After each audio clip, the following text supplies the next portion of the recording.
Good morning students. আজকের class 10-এর lesson 3 unit 2টা আমি আজকের ক্লাসে বাংলা মানে ব্যাখ্যা বুঝিয়ে বলে দেবো। তো welcome back to my YouTube channel future vision 2.0। আজকে আমি তোমাদের সঙ্গে অনুপ। যারা আজকের ক্লাসে নতুন এসছো তাদেরকে অবশ্যই চ্যানেলটিকে সাবস্ক্রাইব করতে বলবো এবং পাশে থাকা বেল আইকনটি অন করে রাখতে বলবো, যাতে পরবর্তী ক্লাসের আপডেটগুলো পেতে সুবিধা হয়। এবং ক্লাসটি ভালো লাগলে অবশ্যই একটা লাইক করো। এবং যারা আগে থেকেই সাবস্ক্রাইব করে রেখেছো আমার চ্যানেলে তাদেরকে অসংখ্য অসংখ্য ধন্যবাদ। চলো আজকের ক্লাসে ইউনিট 2টা আমি শুরু করি। তো আমরা ইউনিট 1টা অলরেডি পড়ে এসেছি আগের ক্লাসে। কি ছিল? গান্ধীজির মারা যাওয়ার পরের যে ঘটনা বর্ণনাটা কিন্তু নয়নতারা সেহগাল অর্থাৎ আমাদের লেখিকা আমাদেরকে সুন্দরভাবে ব্যাখ্যা দিয়ে বলে দিয়েছে যে কেমন পরিবেশ সৃষ্টি হয়েছিল গান্ধীজির মৃত্যুর পরে।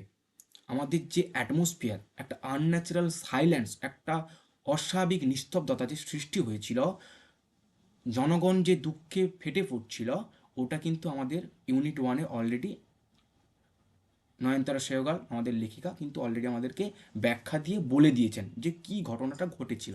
এবার আমরা ইউনিট 2-তে দেখব কি বলেছেন লেখিকা, আমাদেরকে কি বার্তা দিয়েছেন আমরা দেখি। চলো। গান্ধীজির ফিউনারেল, গান্ধীজির শেষ কাজ। আমি বলেছিলাম গান্ধীজির ফিউনারেল কথা অর্থ হচ্ছে শেষ কাজ। তাহলে গান্ধীজির funeral was to take place the day after his death. তাহলে গান্ধীজির শেষ কাজটা হয়েছিল তার মৃত্যুর পরের দিন। দেখো, সাধারণত আমরা দেখি ন্যাচারালি কী হয়, যারা কোনো মানুষ যখন মারা যায় তাদের আমরা কী করি, শবদেহটা কী করি, ওই দিন দাহ করে দিই। মারা গেলে কী করি আমরা, ওই দিন দাহ করে দিই, তাই না? কিন্তু যারা বিশিষ্ট ব্যক্তি হয় অর্থাৎ ফেমাস পারসনস, হ্যাঁ, তারা কিছু এমন মহান মহান কাজ করেছে আমাদের দেশের জন্য, তাদেরকে আমরা সারাক্ষণ সারা জীবন স্মরণ করে থাকি, তাই না? তাই গান্ধীজিও আমাদের কাছে খুব বিশিষ্ট ছিলেন, কারণ গান্ধীজি আমাদের জন্য যা করেছেন দেশের জন্য অকল্পনীয়, তাই না? তাই গান্ধীজি ছিলেন আমাদের কাছে একজন বিশিষ্ট মানুষ। তাই গান্ধীজি বিশিষ্ট মানুষ, তাই ওর যে শবদেহটা অর্থাৎ ওনার যে শবদেহটা ওই দিন না দাহ করে ঠিক পরের দিন করেছিলেন। কেন কি না, বিশিষ্ট ব্যক্তিদের ওই দিন দাহ করা হয় না, পরের দিন করা হয়। কেন কি? কারণ কি না, কারণ হচ্ছে বিশিষ্ট ব্যক্তিদের, বড় বড় ব্যক্তিরা, প্রধানমন্ত্রী থেকে শুরু করে মুখ্যমন্ত্রী থেকে শুরু করে বড় বড় যারা পদে মানুষ আছে, তারা এসে ওই মানে এই অনুষ্ঠানে যুক্ত হয়, এই শব্দের অনুষ্ঠানে যুক্ত হয়। ঠিক আছে? তো ঠিক সেইভাবেই গান্ধীজির ফিউনারেল ঠিক তার মৃত্যুর পরের দিন হয়েছিল। Hours in advance. অ্যাডভান্স কথার অর্থ হচ্ছে আগে, অর্থাৎ ঘন্টার আগে। পিপল, লোকেরা, লাইন্ড, সারিবদ্ধ হয়ে দাঁড়িয়েছিল। দ্য রুট, রাস্তায় সারিবদ্ধ হয়ে দাঁড়িয়েছিল। কারা? লোকেরা, জনগণেরা। দ্য ফিউনারেল প্রসেশন, সেই শেষ কাজের যে অনুষ্ঠান। প্রসেসার মানে হচ্ছে পথযাত্রা, যেটা বলতে পারি। হ্যাঁ, যে শেষ কাজের ফিউনারেল অর্থাৎ শেষ কাজের যে পথযাত্রা, ওয়াজ টু ফলো, অনুসরণ করেছিল। অর্থাৎ কি না, সময়ের আগে লোকেরা লাইন হয়ে দাঁড়িয়েছিল কি দেখার জন্য? গান্ধীজির যে সেই শেষ কাজের যে অনুষ্ঠান সেটা দেখার জন্য। পদ্মিসী, পদ্মিসীকে মিসেস নাইডুস ডাটা, পদ্মিসী মিসেস নাইডুর কন্যা। স্পোক ফর আস অল, আমাদের হয়ে সবাইকে বললেন। হোয়েন, যখন। সি সেড সিম্পলি, তিনি সাধারণভাবে বললেন, তিনি সাধারণভাবে আমাদের হয়ে তিনি একাকী বললেন। উই উইল ওয়াক, আমরা হাঁটবো। উই উইল ওয়াক, এটা ফিউচার টেন্সে করা আছে, তাই ফিউচার ইন্ডিপেন্ডেন্টে, তাই আমরা কি বলবো? উই উইল ওয়াক, আমরা হাঁটবো। It is the last time, এটা শেষবারের জন্য। এখানে টাইম মানে সময়, কিন্তু এখানে সময় না বলে টাইমটাকে একটু মানে লাস্ট টাইম অর্থাৎ শেষবারের জন্য বললে শুনতে ভালো লাগে কথাটা। ইট ইজ দ্য লাস্ট টাইম, এটা হবে শেষবার। We shall be walking with বাপু, আমরা বাপুর সঙ্গে হাঁটবো। এখানে শ্যাল বি ওয়াকিং দেখো ফিউচার কন্টিনিউয়াস টেন্সে দেওয়া আছে, তাই না? শ্যাল সাবজেক্টের পর শ্যাল বি আর মূল ভার্বের সঙ্গে আইএনজি যুক্ত করা আছে, তাহলে এটা ফিউচার কন্টিনিউয়াস টেন্সে আছে। তাহলে কি বললো? তাহলে শেষবারের জন্য আমরা বাপুর সঙ্গে হাঁটবো। দেখো একটা ছবি দেওয়া আছে, একটা ইলাস্ট্রেশন দেওয়া আছে। কি দেখাচ্ছে না, শব্দের যে দাহ করা হয়, যখন যখন ওই যে আগুন দিয়ে দাহ করা হয়, ওই আগুনের একটা ছবি দেওয়া আছে। ঠিক আছে? তারপরে দেখি দাও কী দেওয়া আছে। It was an agonising walk. Agonising কথার অর্থ কি? একটা দুঃখ, কষ্টের, ঠিক আছে, যা বলতে পারি আমরা। ইট ওয়াজ অ্যান অ্যাগোনাইজিং ওয়াক, এটা ছিল একটা দুঃখ বা কষ্টের হাঁটা। থাউজেন্ডস, হাজার হাজার লোক, সাইলেন্টলি ওয়াচড, নিস্তব্ধে দেখছে দ্য প্রসেশন, এই পথযাত্রাটিকে নিস্তব্ধে হাজার হাজার লোক দেখছে। তারপর কি? বাপু লেয়ন, বাপু শুয়ে আছে। অন অ্যান ওপেন ট্রাক, একটা খোলা ট্রাকের ওপর বাপু শুয়ে আছে। কোভাল্ট, তাকে আবৃত্ত করা আছে বা ঢাকা আছে, ঢেকে দেওয়া আছে উইথ ফ্লাওয়ার্স, ফুলগুলোর সঙ্গে ওনার যে দেহটি, ওই দেহটির উপরে ফুল দিয়ে ঢাকানো আছে, অর্থাৎ ফুল দিয়ে সাজানো আছে। থাউজেন্ডস অফ পিপুল ওয়েভড, হাজার হাজার লোক কাঁদছে। ট্রাইং, চেষ্টা করছে, টু টাচ বাপুস ফিট, চেষ্টা করছে বাপুর পায়ে হাত দেওয়ার। ইট ওয়াজ ইম্পসিবল, এটা ছিল অসম্ভব, টু মুভ, সরতে, এটা ছিল অসম্ভব সরতে, ইন থিক ক্রাউড, ওই ঘন ভিড়ের মধ্যে সরতে অনেকটাই খুব কষ্ট ছিল। কেন কি? কারণ বাপুর মৃতদেহ ওই ট্রাকের উপর সাজানো ছিল, ওই ট্রাকের চারিদিকে মানুষ সারিবদ্ধ হয়ে হয়ে দাঁড়িয়ে পড়েছে। এত মানুষের ভিড় যে এত ঘন, মানে কি বলে, এত ভিড় হয়েছে মানুষের, অসম্ভব হয়ে পড়ছিল যে সরে যাবে, অর্থাৎ এক জায়গা থেকে আর এক জায়গায় কেউ সরতে পারছিল না। সবাই চেষ্টা করছিল যে বাপুর পাটিকে স্পর্শ করতে। হুম। তারপর কি বলেছে? As I moved, I refers to the Nayantara Sahgal, লেখিকার কথা বলা হয়েছে। অ্যাজ আই মুভড, আমি যখন সরলাম, ফরওয়ার্ড, আগের দিকে, স্লোলি, আস্তে আস্তে করে, আই আন্ডারস্টুড, আমি বুঝতে পারলাম। আই ওয়াচ নট মিয়ারলি, আমি কেবলমাত্র ছিলাম না, in the midst of grim people, অর্থাৎ মিস্ট অফ গ্রিভিং পিপল কথার অর্থ হচ্ছে আমি তাদের মধ্যে একমাত্র শোকাগ্রস্ত মানুষ ছিলাম না। তাহলে আরেকবার লাইনটা পড়ি বোঝার জন্য। অ্যাজ যেন আই মুভড, আমি সরছিলাম, ফরওয়ার্ড, আগের দিকে, স্লোলি, আস্তে আস্তে করে, আই আন্ডারস্টুড, আমি বুঝতে পেরেছিলাম, আই ওয়াজ নট মিয়ারলি, আমি কেবল ছিলাম না, in the mist of grieving people, ওই শোকাগ্রস্ত মানুষের মধ্যে।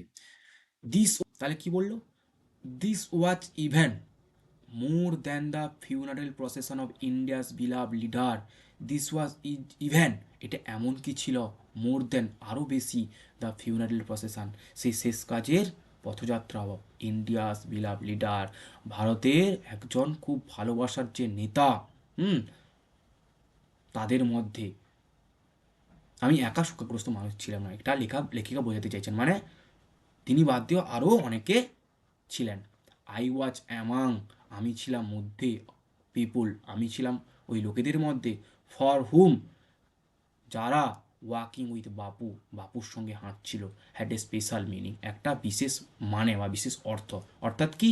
আমি ছিলাম তাদেরই মধ্যে যে বাপুর সঙ্গে হাঁটাটা একটা বিশেষ অর্থ বোঝায়। উই হ্যাড ওয়াকড, আমরা হাঁটছিলাম, উইথ বাপু, বাপুর সঙ্গে, over the rough and smooth of Indians recent history. তাহলে এখানে কি বলছে লেখিকা? উই হ্যাড ওয়াকড, আমরা হেঁটেছিলাম, উইথ বাপু, বাপুর সঙ্গে, ওভার, পুরো, the rough and smooth, rough কথা হচ্ছে অমসৃণ, অ্যান্ড স্মুথ মানে মসৃণ, অর্থাৎ ভালো সময় এবং খারাপ সময়, অফ ইন্ডিয়াস রিসেন্ট হিস্ট্রি, ভারতের সাম্প্রতিক ইতিহাসে আমরা হেঁটেছি বাবুর সঙ্গে, অর্থাৎ ভালো সময়েও হেঁটেছি, আবার খারাপ সময়েও হেঁটেছি। কার সঙ্গে? না, বাবুর সঙ্গে। We could, we could not now accept, we could not now accept, আমরা এটা এখন গ্রহণ করতে পারছি না, দ্য ফ্যাক্ট, এই ঘটনাটা, দ্যাট দ্য ম্যান, যে এই মানুষটা, হু হ্যাড লিড আস, যে আমাদেরকে নেতৃত্ব দিয়েছে এগিয়ে নিয়ে যাওয়ার জন্য, ওভার মেনি ডিফিকাল্ট পাথস, অনেক কঠিন পথ ধরে। তাহলে we could not now accept, আমরা গ্রহণ করতে পারছি না, দ্যাট ফ্যাক্ট, এই ঘটনাটা আমরা গ্রহণ করতে পারছি না, that the man who had lead, যে মানুষটা নেতৃত্ব দিয়েছিল এগিয়ে নিয়ে যাওয়ার জন্য, ওভার মেনি ডিফিকাল্ট পার্টস, অনেক কঠিন পথে, was never going to walk with us again, was never going to walk, আর আমরা কখনোই হাঁটতে পারবো না, উইথ আস, আমাদের সঙ্গে এগেন, তাহলে আমরা আর কখনোই হয়তো পুনরায় হাঁটতে পারবো না এরকম। বাপুর স্লাইড ফিগার, বাপুর যে রোগা প্যাটকা শরীর, হ্যাড ওয়াক, তার হাঁটায়, স্টাফ ইন হ্যান্ড, একটা হাতে কি থাকতো? দণ্ড, স্টাফ কথাটা তো দণ্ড বা লাঠি, লাঠি থাকতো, over a large part of India, একটা ভারতের বড় অংশের উপর দিয়ে, তাহলে একটা বড় উপরের অংশ, মানে একটা ভারতের, ভারত তো ছোট্ট জায়গা নয়, ভারতে এত বড় অংশ, এই এত বড় অংশের ওপর দিয়ে যে এই রোগাপ্যাটকা মানুষটি একটা লাঠি নিয়ে হাঁটতো, to walk is to make slow progress. তাই কি বলছি, টু ওয়াক ইজ টু, এই হাঁটাটা কি পরিবর্তন করতো, স্লো প্রোগ্রেস, আস্তে আস্তে উন্নতি, প্রোগ্রেস কথা অর্থ হচ্ছে উন্নতি। তাহলে এই হাঁটার ব্যবহারটা, অর্থাৎ গান্ধীজি যে আমাদেরকে প্রত্যেকটি প্রার্থনা সভায়, প্রত্যেকটি আন্দোলনে হেঁটে তিনি প্রতিবাদ করতেন। কারণ কি না, কারণ হচ্ছে to walk to make slow progress. কী হতো না, হাঁটাটা আমাদেরকে আরও উন্নতি করতো। কিসের দিকে দেখো বলছি, it is to think with clarity, it is to think, এটাকে ভেবে নিতে হয় উইথ ক্ল্যারিটি, স্বচ্ছতার সঙ্গে, অ্যান্ড ক্লোজলি, খুব কাজ দিয়ে, লুক, দেখতে হয়, অ্যাট অল, সব কিছুই দেখতে হয়, দ্যাট ইজ অ্যারাউন্ড ইউ, যেটা তোমার চারিদিকে থাকে। তাহলে কি বলছে, তুমি স্বচ্ছতাভাবে কাজ দিয়ে দেখতে পাও তোমার চারিদিকে যখন তুমি হাঁটতে পারবে। From small insect to the horizon in the distance. Small insect কথার অর্থ কি, ছোট্ট কীটপতঙ্গ থেকে শুরু করে to the horizon in the distance, দিগন্ত অবধি দূরত্বে। হরাইজন কথার অর্থ হচ্ছে দিগন্ত, মানে দিগন্ত দূরত্বে, অর্থাৎ মানে ছোট্ট কীটপতঙ্গ থেকে শুরু করে পুরো একদম দিগন্ত বরাবর দেখতে পেতাম।